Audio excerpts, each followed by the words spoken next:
In this week's edition of First Star Logistics in the Trenches with Dave Lapham, my guest, Phil Simms. He talks draft. He talks his unbelievable career with the New York Giants. He talks quarterbacks. Man, has he got a lot to say about quarterbacks. He's got something to say about offensive linemen, edge rushers. Phil Simms does his homework. Phil Simms has his opinions. Phil Simms tells it like it is. I think you're going to enjoy it.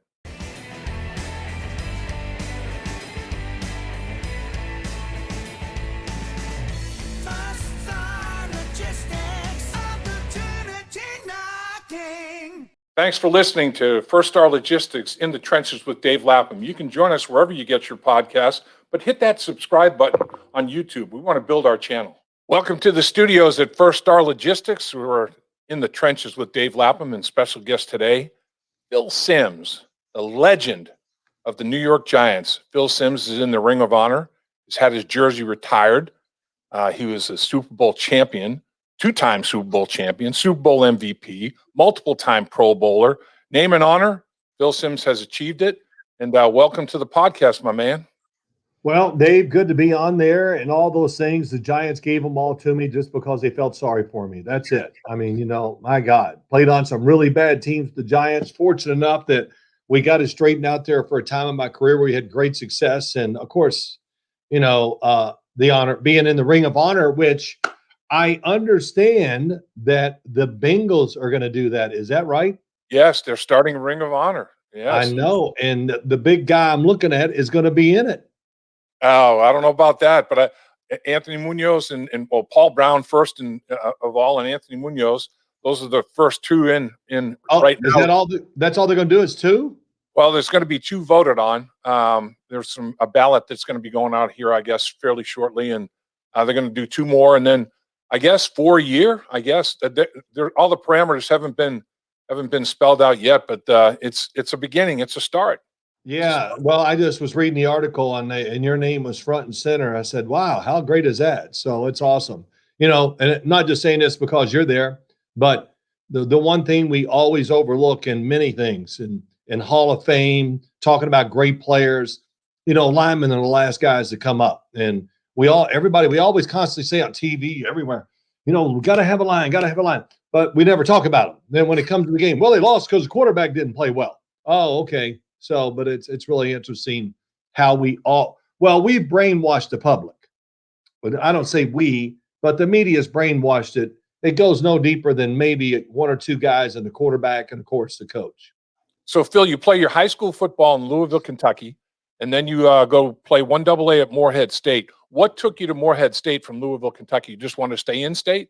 Well, oh no, that was not the idea. I wanted to go to the University of Louisville, of course, and the University of Kentucky. I wanted to go there, but you know they were running the Veer option at the time with Derek Ramsey, so I didn't think my chances of going there were great.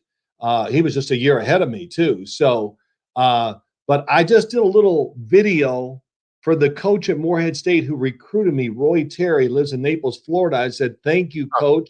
I'm here today because of you, because Morehead State was my only football offer." Is that right? That was it. Everybody came to see me. Oh, you know, this guy can really throw. But we want to run. We're running I came out in the year or the era of the wishbone, the Veer offense, and everybody was running that. And I even ran it some in college. And actually, you know, had a little success with it. But that's what – so the drop back pass was not a big thing back in 1974. And so I ended up at Morehead State, which turned out to be great because I started all 4 years, every game. So then you get drafted, the 7th pick of the draft in the first round, the 7th pick of the draft out of Morehead State to the New York Giants, and probably surprised a few people. Who was behind that? You going number 7 in the draft, Phil? That was a heck of a day for you, I'm sure. Talk about your draft day experience and who was the biggest guy that was responsible for that selection? Well, I'm sure it was Ray Perkins, the head coach of the New York Giants. He came down and worked me out twice, and I really worked out really well for him. And you know, back then we didn't have pro days. Right. And I tell people this, and they just are in shock. I had 21 workouts. 21. Wow. There was 1 week I had 5 workouts Monday through Friday for teams.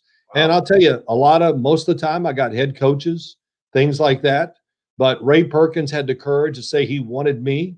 And of course, hey, you being with Cincinnati that year, you guys took the throwing Samoan, Jack Thompson. Right. And he was the number one guy. I went second. Steve Fuller went in the first round from Clemson. And this other guy went in the third round. He wasn't worthy of a first round pick, but he did okay. And his name was Joe Montana. Yeah. So, the story there, Dave, real quick, the 49ers were extremely high on me and were going to take me and draft me. I worked out twice for Bill Walsh. Really? He came down twice because he was disturbed by the fact that we didn't win games. But I watched tape with him, and then when he worked me out, it went really well. And he goes, listen, we're going to draft you. I want you to fly out the next morning. We're going to get to work, and boom. And you know what? It was like, it was almost a scenario, I guess he did with Ken Anderson, of course, who you know very well. Sure. And he was going to try to duplicate that with me. But I had 7 teams that committed to me and told me, if you're there, we are taking you in the first round. So it was a great experience, all the workouts, meeting everybody. Zeke Bradkowski, you remember that name. Oh, yeah. Green Bay Packers, he came down. It was spring break. I worked out at my house. And I went in, no exaggeration, went into a field right behind my house, and my brothers ran routes.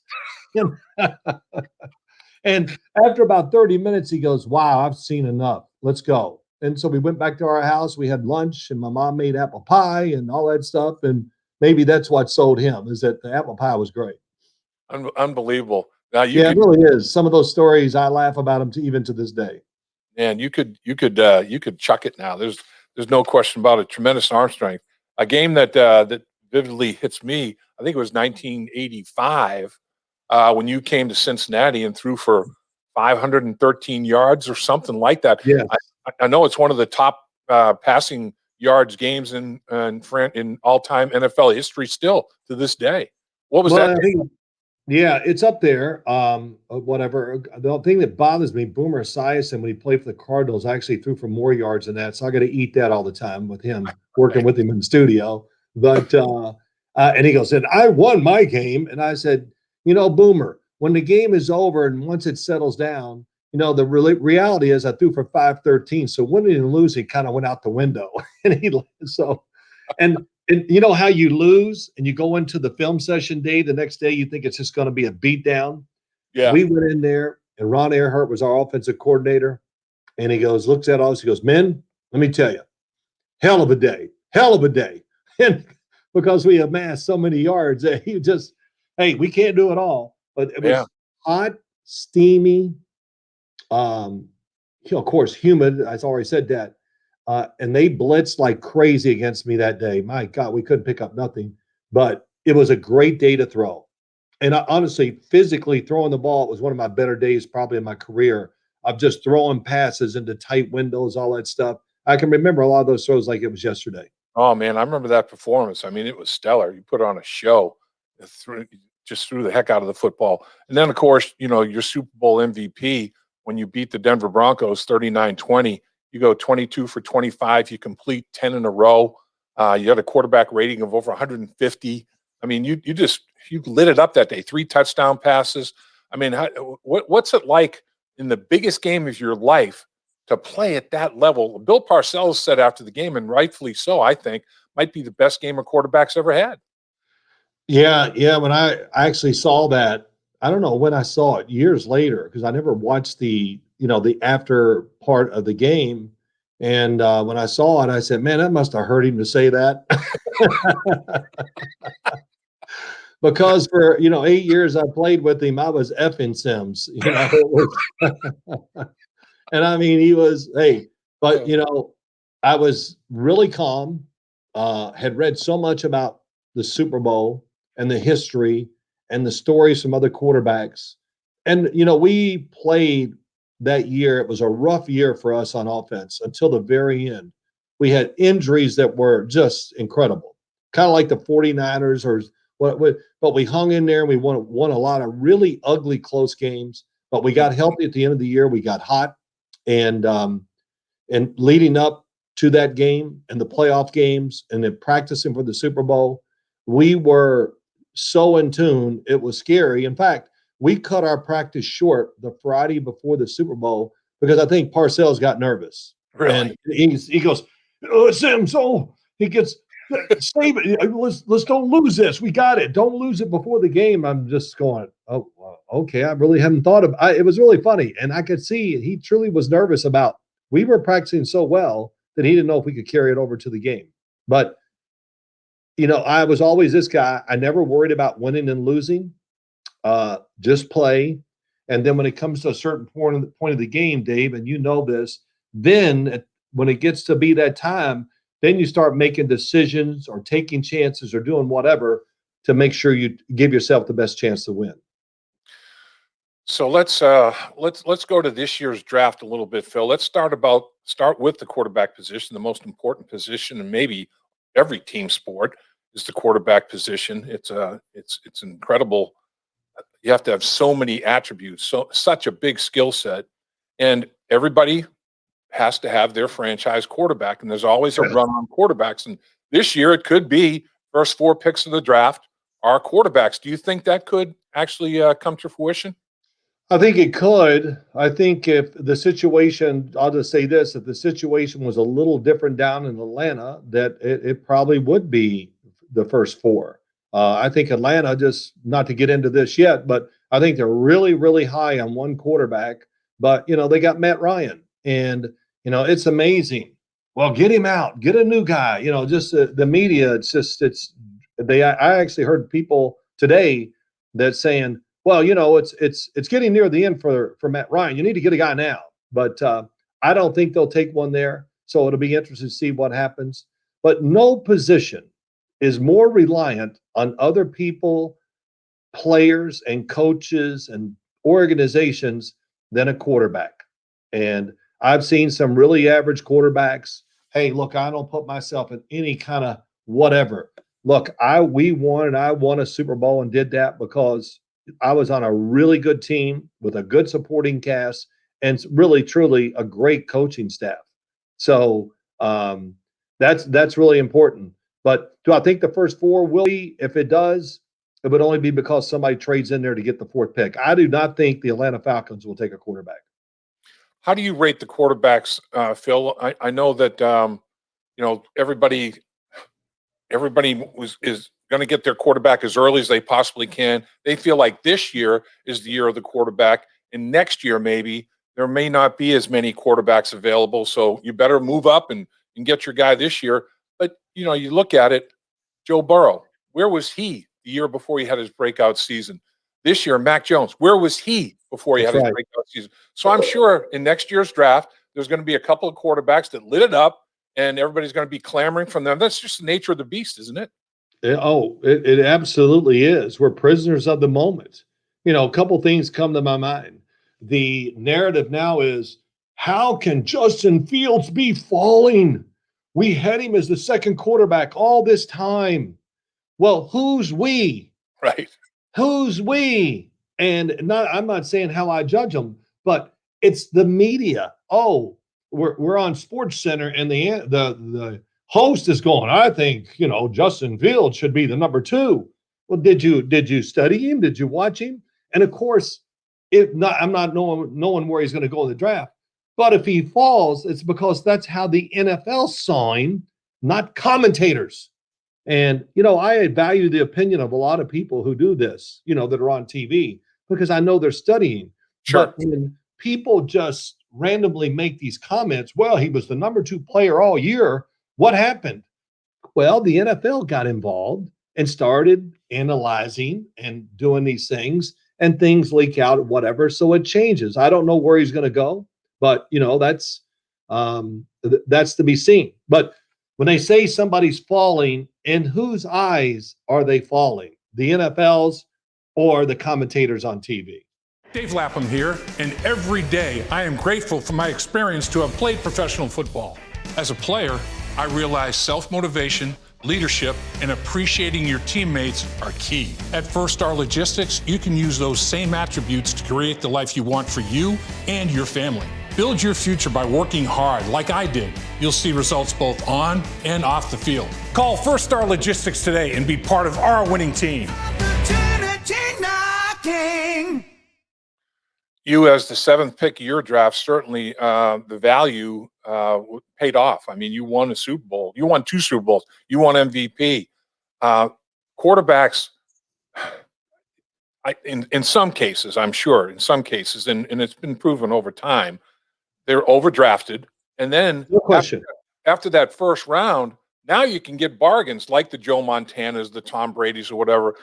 Are there any quarterbacks in your, first of all, give us your take, maybe a comment or two about some of the top guys. And are there guys that teams might say, boy, in the 3rd or 4th round, I have something here at the quarterback position potentially?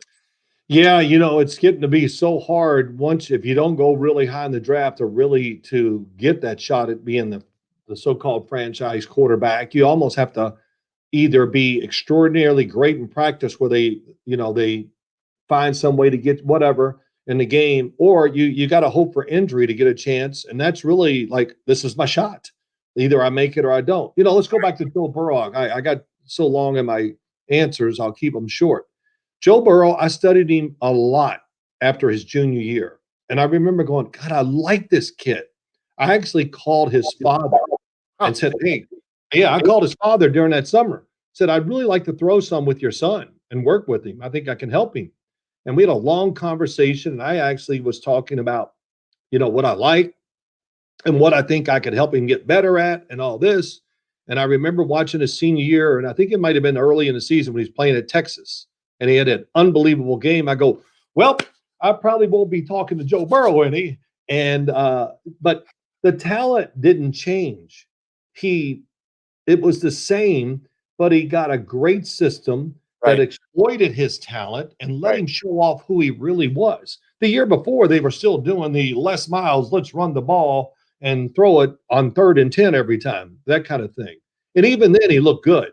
So when they exploited it with that new offense with Joe Brady, then Joe Burrow flew up the charts, and we really got to see. And I even remember going a couple games going, God, this guy is so much better than what I even watched on tape, because now we're seeing who Joe Burrow really is. Where would you rank Joe Burrow if he were to come out, if he were in this year's draft with all of these guys they're talking about, the 5 quarterbacks? Boy, everybody's got to have these 5 quarterbacks. If Joe Burrow were the 6th, where would he rank in your estimation? If he was coming out this year,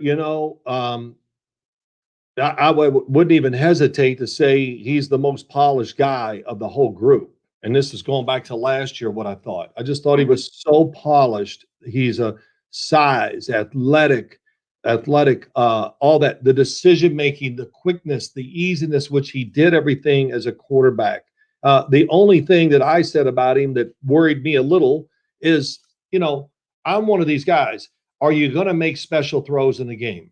Which, the stars usually can make a couple special throws. In other words, the gob is just barely open down the field. Can you just put it on the line and do it? And that was my only complaint with Joe Burrow. And of course, I ate that really quick during the season as he was playing, going, who cares if he can't throw a 100-mile-an-hour fastball? He knows how to play, and he is finding everything. And if he didn't like the tight spot, he just ran and picked up 8 or 10. So everybody used to complain when I talked about quarterbacks. Oh, you put too much on arm strength. And I said, that's like saying, well, you're telling me, oh, the pitcher throws it too hard. I don't know. And now that's all they talk about when you listen to everybody. Well, great arm strength, great arm strength. Well, when did this come about? It's really interesting how so many things have changed that way. But he would be number 1 this year because of the polish and the way he played the game. And Trevor Lawrence, yes, unbelievable physical attributes and all this, but he is not, I don't say he's not the same one, but he's not near as polished as Joe. Joe Burrow played pro football at LSU. Right. He played under pressure. He got hit a lot, which that's the other thing. It wasn't like he stood back there and had all day. Man, he was going over here to there because he was going to get run over by an SEC defensive lineman. Your comment about having going to the right situation. My roommate and great quarterback that you talked about earlier, Kenny Anderson, 3rd round pick out of Augustana. Yeah, sure. and his head coach, Paul Brown, his quarterback coach, Bill Walsh. You got a chance. You got a chance then, I mean, You do.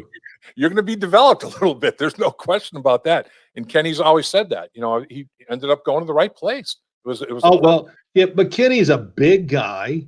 Yeah. And he's a good athlete. No doubt. And he was a natural thrower of the ball. So, going in the third round, that was about he was Joe Burrow without all the publicity and the spotlight that came with Joe Burrow playing at a big school on TV and, of course, winning the national championship.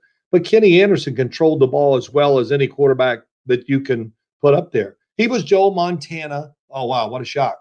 A Bill Walsh guy. Right, right. But, I'll just say it real quick. When Walsh worked me out the first time, Bill Walsh, I'm out there just ripping it. I mean, I'm like, man, I got it today. I am killing the ball. He goes, why are you throwing it so hard? I said, I just figured that's what you want to see. He goes, no. You remember Bill Walsh? He was like this. Yeah. Throw it soft and make it float through the air. Let me see you be pretty when you drop back. And I'm going, who is this guy? And then Dave, when he gets done, he says to me, okay, next year when we get you, you're going to lead the NFL in every passing category. And I'm looking at him. He goes, you don't believe me? And I go, yes. And he started going through the names, Sure. Kenny Anderson, all the guys he had in college, everything. I don't know if was he there? He was not there with Greg Cook, though, was he? No. Oh, yeah, he was. He was there with Greg Cook, yes. Boy, wouldn't that have been interesting to see what he'd have done with Greg Cook? Oh, my gosh. My gosh, is right. So you talk about a freak. You talk about a freak athlete. It's a sad story. I think about it all the time when I talk about Bengals. It's a sad story that happened to him. Absolutely. So give us a thumbnail sketch on your top 5, 6 quarterbacks, whatever. Just give us a little comment on each one of them, because I know you've done your homework, you've done your study. What do you think about these guys? Well, I did the Ron Jaworski this year. I watched every single throw, and and I've never done that. But I can honestly say I probably watched every single throw of the top 6 or 7 twice, because there's such a debate. So let me look. And look, Trevor Lawrence, you know everything: size, mobility, experience, success. Which when they start talking about their records, well, how many times does Clemson, Ohio State, or Alabama play a team where they're not the better team? They're always the better team, except when they play each other. So look, can throw under pressure. He's a great fire it down the field, back shoulder guy. He throws long balls really long and high, which I love because there's more room for error. The higher you throw it, the farther, there's more room. And the DBs, I've always seen it and believe it, they get nervous and get tight the longer the ball stays in the air. And they're chasing some guy that runs a 4.3. Yeah. So, but, he does have his faults in throwing the ball. He has many different throwing motions. Some of them are good, some are bad. He loses control every once in a while. So when I do a show for CBS, which it'll be on the Monday night before the draft on CBS Sports, I'm going to talk about what they do right, but you're going to see what they do wrong too. And, everybody's, of course, most people talking, there's nothing wrong with anybody. No, they all have something they need to fix to be a top flight NFL quarterback. And to me, for Trevor Lawrence, that's it. The throwing, can you consistently just throw those throws, the in cuts? He's a great outcut thrower. That's the other thing. These quarterbacks coming out now, all except Mac Jones, they hammer the sidelines on outcuts, 12 yards, 18 yards. They're all really good at that. So that's just Trevor Lawrence. So give us your take on Wilson. Zach Wilson is, this annoys people too, but I don't know how else to explain it. But he's Patrick Mahomes in the making a little bit. Makes a lot of unbelievable off balance, off schedule plays, or however we call off schedule. That's the new phrase. But can change his arm angle. Has a really powerful arm. Sees the field. Quick decision maker. And, I think the Jets, when they're going to take him, I don't want to see Kyle Shanahan's offense with Zach Wilson. I want to see an offense built for Zach Wilson and let him go. Let this guy roll, especially his first year, kind of like the Bengals did with Joe Burrow. And but yeah, my little pet peeve with him is gets a little too carried away with doing something he doesn't need to do sometimes. Like, let's hop, skip, and throw off the front foot, and then you miss the throw just because, well, I thought I'd do it right there. But I hit by far running right, throwing left, going left, throwing right, on the run, just everything different. There's nobody in the draft close to him in doing those type of throws. And it will translate to the NFL. And it is part of being, I think, a big time NFL quarterback now. You got to be able to make those unusual throws because the NFL defenses are just too quick, too fast. So I guess the antithesis of that, Mac Jones, is more of a the other type of quarterback than what you're describing there with Wilson. What about Mac Jones? A lot of people thinking that he's going to go to the 49ers at number 3. Would you be surprised if that happened, Phil?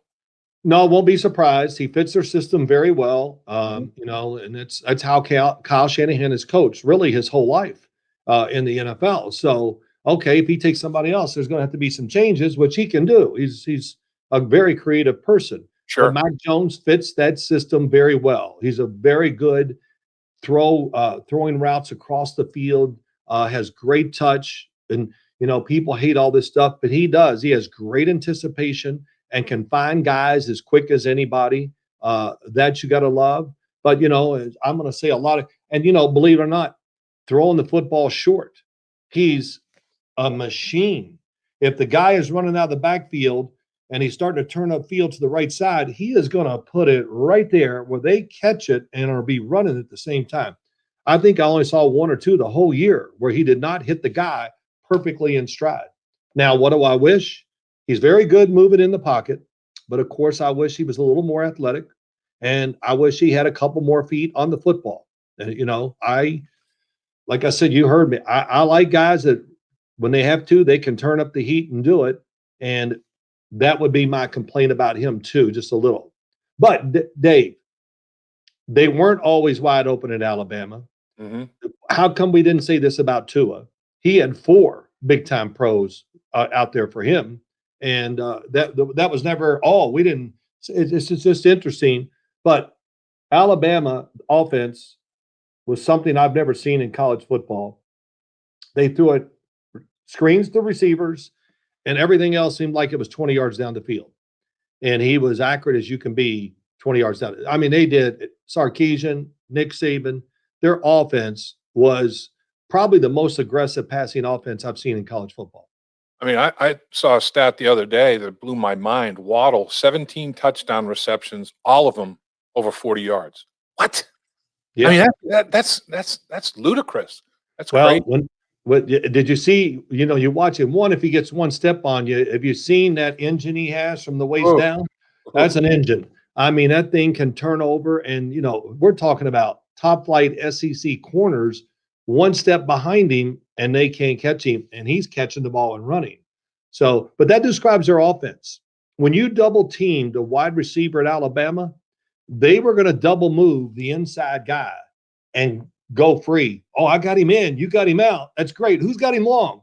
And yeah, they were the kings of it. It was really interesting. They ran basically the same type of plays. I thought, the playoffs, these are new plays. But when I watched them, they ran the same things all year. And the problem is the talent, the play call was aggressive, and the plays were very unique to college and really to the pros too. A couple of other quarterbacks that can create and extend plays. They're great with their feet as well as their throwing arms. Trey Lance and Josh Fields. How do you see those guys? Yeah, Fields at Ohio State, I mean, I like them all. I really do. Justin Fields, he's Cam Newton. That's okay. He's Cam Newton. Yeah. Except he's just not quite as tall. His legs are made of steel. His running is going to be a tremendous force in the NFL. And he's strong as you can imagine. He's shifty too, and he's going to be able to take the punishment, which is, that's Right. usually all running. He's going to be able to take the punishment. I never saw him get in the position where he was really compromised all year running the football. He has a very strong arm, throws it down the field, throws all the sideline routes I talked to you about, which, I think is an unused area in the NFL because teams are afraid of the sideline. Something bad could happen. Well, not if you practice it and do it enough. So he's great. His I think is whatever weakness you want to call it will be this. He has a long motion, and sometimes when you get a little longer throwing the ball, the short passes become the hardest passes because you can't throw them hard. And most of his passes he gets everything into it, rips it, but the short passes a little bit of a problem. And the NFL, whatever we say, most of the throws are 10 yards and under. What about So, Trey Lance? Trey Lance, he's the guy I was talking to you about maybe before we came on. I had a preconceived notion. So I was like, oh, look at that. I was, but then, okay, start over, quit. I always say, just go in, don't have any thoughts when you do it. And it's not that I don't like him. I like him a lot. I mean, a lot.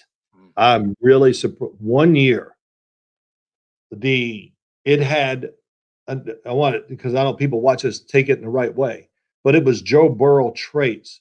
I'm looking left, a boom, and all the way across the field, those kind of things. Can throw under pressure. Guys all around him getting ready to get hit, still throws, in cuts, out cuts, and long balls like nobody's there.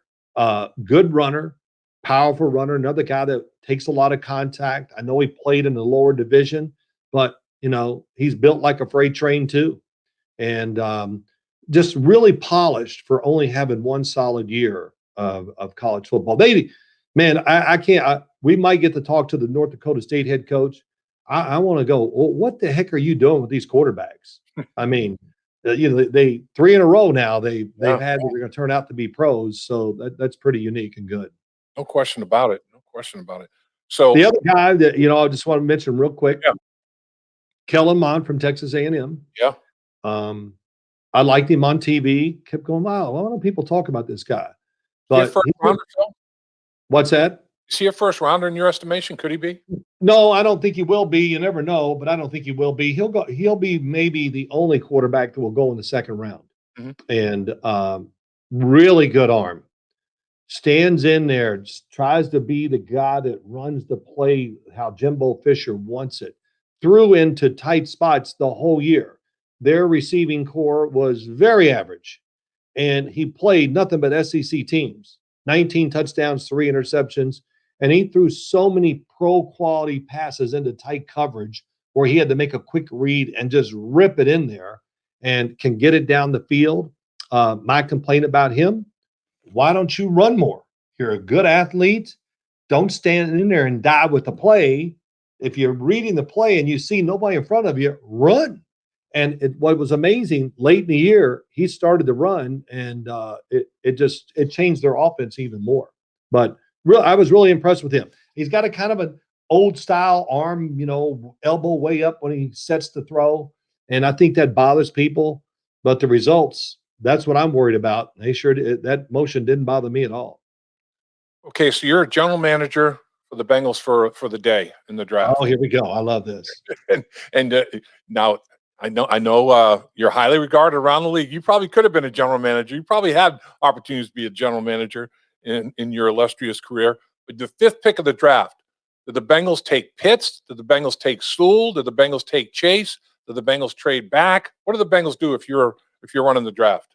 Oh, that's interesting. I would say this: if you have the opportunity, if they're not like super sold on Penei Sewell, then if you can trade back a little and still get the offensive lineman you want, do it. I don't think Kyle Pitts will be there. If Atlanta doesn't take him, I think somebody will take him. I was going, oh, come on, Kyle Pitts, a tight end. Are we kidding? And then, okay, they weren't kidding. He's good. And he can run. He's limber. He's fast. He catches contested passes. And I'll tell you what would shock me more than anything. He can block. he's kind of thin looking and all that, but I like that. Thin guys to me last long. But he's a willing blocker and he's pretty good at it. And I wouldn't split him out. And I'd keep him right there in the inside of the field. Why? Because there's more options in front of the quarterback than there is anywhere else on the field. But very impressed. So, Dave, I don't know if the Bengals have their eye set on Kyle Pitts. I'll be very surprised. That's why I don't think 4 quarterbacks go the first 4. I'll be very surprised if he's not taken by the Atlanta Falcons. So, who do the Bengals take? Let me ask you the question. I've already got the answer. And I actually did a lot of work on these damn linemen. Yeah. Because I knew I was talking to you. But I like doing it. And it's great. You just watch them. Yeah. And I will say this. There's not a good enough number of defensive ends going against these tackles to get a great judge on them. And everybody throws the football so quick in college. It's just screen, Yeah. that, sometimes but I have my opinion on Penny Sewell, that's for sure. You want me to go first or you? You go. Well, and the interesting thing is that in the division, in the AFC North, Cleveland just traded for another first pick of the draft. So they have bookend first picks of the draft, Garrett and Clowney. Pittsburgh, TJ Watt, and they're blitz pass. They can pressure the quarterback. Yes. Baltimore, same thing. So Yes. you have to think about, how am I going to keep Joe Burrow upright and clean? When I watch Sewell, I think his explosiveness shows up in the running game to me big time. I think he's a much better run blocker than he is a pass protector at this stage of his career. But I think that can be worked on. I'm more of the school where there's not as huge a gap between the two linemen, the two S's, Sewell and Slater. I think if I could trade back and get Slater, I'd probably tend to do that. And if I could get another second round pick and have 4 of the top 65 players in the draft in my possession, I'd think about that. Or maybe even an edge rush guy. If I could trade back and get one of the 2 best edge rush guys, and I think Kwity Paye is one, Kwity Paye, and I think Phillips is another. If I could trade back and get one of those guys and still get an extra second round pick, I'd do that. But I know you put a lot of time into your offensive lineman. I mean, Sewell, Slater, I think these guys are incredibly athletic. And Phil, I'm into the bloodlines, and you have your son Chris and Matt. These guys are quarterbacks. You look at these offensive linemen, their dads played in the NBA or the NFL. They have brothers in the NFL. Their grandfathers played in the NFL. I mean, the bloodlines of these 2 linemen are just, it's crazy, and this kid Little, he's got bloodlines. And this kid Little from Stanford. Yes. This guy is an unbelievable athlete, and he's Stanford bred and educated, and he played for Shaw. I don't understand why more people don't have him as a first round pick potentially. Well, just because he sat out and the other thing, the injury. So that's the 2 things. And, I think that makes a few people nervous, but, that's what we don't know about the draft. Somebody, Paul Alexander, of course, Sure. you and I had a talk, and Paul Alexander, they said, will he go in the first round, the Stanford tackle? And he goes, well, if he doesn't, fire somebody. And I just went, wow, what a recommendation from him. But Penny Sewell, you're right, the athletic ability. I talk about screens, but the NFL's full of screens too. Oh my gosh. Somewhere down the line, he must have had a vendetta against defensive backs, because him pulling out there and destroying corners and safety. Come on, it was hilarious. And the other thing, this, there's 2 things his meanness is not fake, it's real, and it's consistent. Because I watched just about every snap, because I was, damn, look at this guy. And he's very limber. And I look at the body and all that. The first thing, you and I have talked about this before. And over the years, can he handle the speed and all that? We talk about that. Is he a good enough athlete? I've kind of changed my thoughts on that. And I've told you this. When you're fooled, can you anchor and stop the bull rush? And maybe, that might be my only little worry about him. But his run blocking, oh my gosh, he's Oh, vicious, oh, vicious. But again, when you it's like Von Miller. I'll never forget this. We had a conversation with him about pass rushing. He goes, Phil, if I can just get the edge early in the game, and now I know they're worried, I'm going to get a sack on the next passing situation because I'm going to run him over. And I just go, is it really that? He goes, guaranteed. If I don't get him, if I don't hit the sack the quarterback or run him over, it better be a screen. And it just, and I just went, yeah. He goes, power, because, I don't know if there's a stat out there, but when I look at sacks, it usually comes from power moves, just running the guy over and getting them out of position. Or, of course, guys that run great games, it works too. So, but it was kind of hard. Again, Sewell, I did what you did. I went back and looked at their best teams they played, I thought, to right. see how he looked. And, I have to say that there was nothing there that got me. I like him better than Slater. I would ask you about Slater. I worry about his size a little bit. He's not the man. We're in an era now. Tackles are 6'5" and 330 coming out of college, and they turn into 350 before you know it. Right. So those are definitely my top two. Yeah, I agree. I'm sorry. Yeah, I really no Christian Darrisaw from Virginia Tech. Yep. Yeah, I liked him a lot too. A lot. His upper body is humongous. He has legs hanging from his shoulders. I mean, his arms and everything about him, how they look long. I wrote it down how long they were. I forgot. But he is so big in the upper body that I can see he's the guy. If he gets overpowered, he can do his thing. And not only that, Virginia Tech, their whole offensive line was impressive. Watching them play some good pass rushing teams. Yeah. And the last thing about Sewell, which I just thought of, who's their head coach? Mario Cristobal. Yep. I mean, he's a great offensive line coach. So that gives you a leg up too.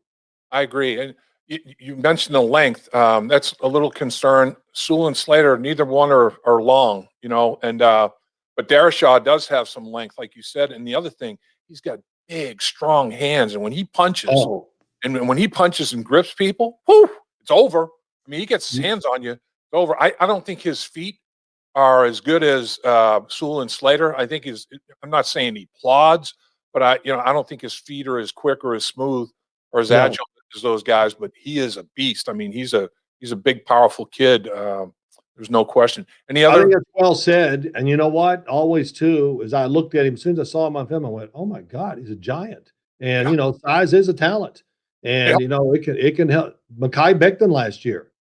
I don't know about. I'm watching him, studying him. And finally, I just came to the realization, I don't care what kind of offense they run. He manhandled every person he played, and he was manhandling people while he was healthy in the NFL. So that size is always important. And finally, and real quick, and appreciate you carving all the time you did, because I know how busy you are, and you are the man. No. There's no question. But I know you quarterbacks are always concerned with edge rush guys. You've mentioned it, edge rush guys. Are there any edge rush guys in your study that have jumped out at you that really tickle your fancy? Well, Jalen Phillips from Miami, just on what I think he could turn into be, which I don't like to do that too much, but he has the look of one where he can, run around, long arms, long limbed, all that stuff usually works really well. I told you the great story about Paul Alexander talking about somebody who was going to rush the passer with 31-inch arms. And they go, "Who do you like?" He goes, "I like anybody except the guy with the 31-inch arms." And it's so amazing how that stuck with me, because I really looked at everybody's to make sure their arms, which it makes sense. But Jalen Phillips was out there, and Kwity Paye, caught my eye also. Yep. I tell you, I know the production one there, but I'm looking at my notes real quick. Jason Owe from Penn State. Yeah. I was really impressed with the athletic ability on the field. I know the workout was through the roof, but he jumped out to me too, because, maybe a little I don't know if this is a great comparison. I'll make it fast. Jadeveon Clowney. He might not pile up stacks, but he's screwed the play up. Yep. He's one of those guys and can chase anybody down from behind too. So there were quite a few that really caught my eye. Yeah, at his size to run 4.37 like he did, I mean, that's disruptive. I mean, come on now. A guy 250 plus pounds runs a 4.37. And not only that, forget that. It's just not all about the pro day for him too. You know, he played really fast. Yeah. He played extremely athletic, and so that was impressive. I agree with you, Phil. Well, we've taken up a lot of your time, but it's been great. We appreciate everything you've had to say. If there's anybody that I respect opinions in the game of football more than Phil Simms, I haven't met him yet because you are the guy. You are the guy. You're too kind always. You're way too kind. You know, thank God you didn't coach me. I don't know. You know, I couldn't handle kindness when I was being coached. I hate compliments. Even in this day, I still hate them. But fun. You know, I will admit this year I've played a little more catch up because the quarterbacks are such a big issue that I've really, like I said to somebody today, they wanted to know if I said, yes, not only am I going to show you how and talk about how good they are, but I'm going to show you their weaknesses. And they go, oh, really? I go, yeah. I think that's part of the conversation always. Mm-hmm. You know, I turn on the TV and sorry, Dave, but I watch everything. I sit here and work and I'm listening. And it's just, does anybody have a weakness? They never talk about that. So it's not to be derogatory. I'll be very truthful and I'll cushion the blows when it's, you know, not a strength.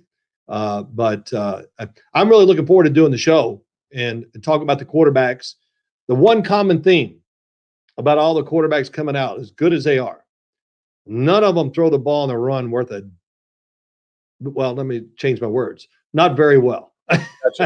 Gotcha. And I'm going to demonstrate that and show it, which is, you know, it's a learned physical trait. You know, it's like a golf swing. You can change it. Oh, you can't change a guy's throwing motion. That is pure bull. Of course you can. I can name 20 that have changed their motions over the years. So, but it's great being on with you, man. You're the man. You know, always enjoy talking to you. And the Bengals are in good position here. And we'll see if they can, you're right, protect Joe Burrow. Yes, sir. Man, protect All right, bud. JB. It's the Joe Show. Joe Burrow. It is. Nothing wrong with that. That's why the Bengals, hey, we talked about the Bengals more this past year than we have in years in TV because of Joe Burrow. So that's good. It puts them on the map. It gets, hey, look, it gets players excited and it gets the fan base excited. So it's great. No doubt, Phil. Appreciate you. Thanks for everything. All right, Dave. Thank you, man. Have a great one. All right, you too.